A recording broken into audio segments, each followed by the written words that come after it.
I was homesick from school when I was a little kid, and my mom brought me a Mad magazine, which was my first comic. And it sat there by my bed for at least a day. I think I had a fever and was too out of it to read anything.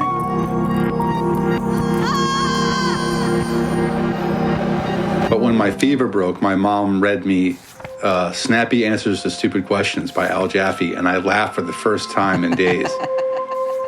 When she left the room, I read the whole thing from cover to cover. And then I read it again. It was so funny the second time. Archie Comics, a family of sea monkeys.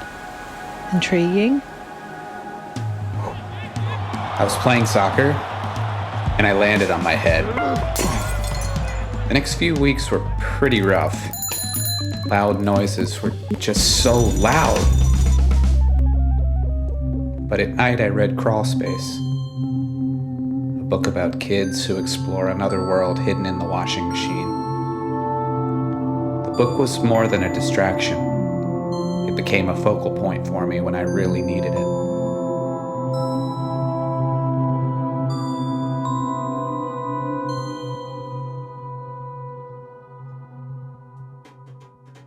When I was a kid, every summer I would go live with my grandpa in his big old grandpa house.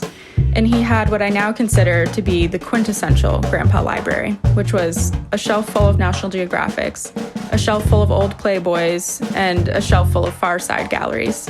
So I would read and reread the Far Side books every summer, feeling like the smartest, most adult kid in the world for finding them funny.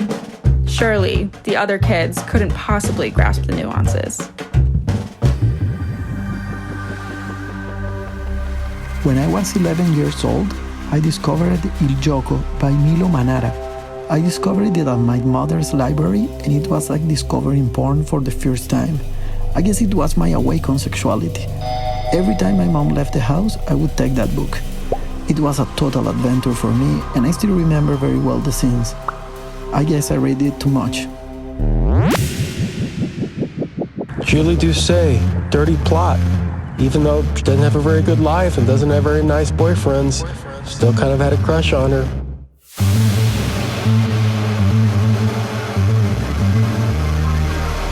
I remember reading the X-Men for the first time and really identifying with Hank McCoy, Beast. Oh my God, this is somebody like me. This is a guy that doesn't really fit in, and he's really smart, but most people really just judge him by how he looks. And he has to deal with that.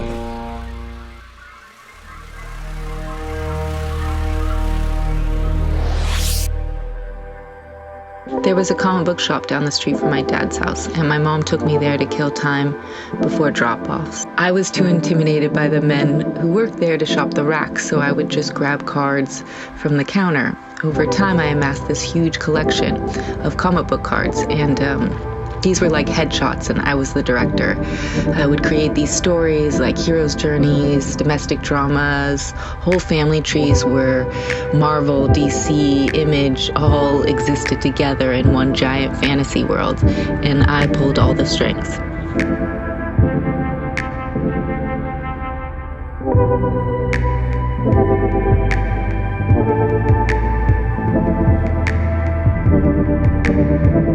I had an old boyfriend who knew my love of this artist, and he gave me Who Needs Donuts? And I had that book on a shelf near a window in my art studio, and at some point a pigeon flew in and took a shit on it, and the boyfriend who gave me the book was very unsettled by this and worried that it was an omen about other things. I love these books. I cleaned off the pigeon shit, and I will have these books until I drop dead.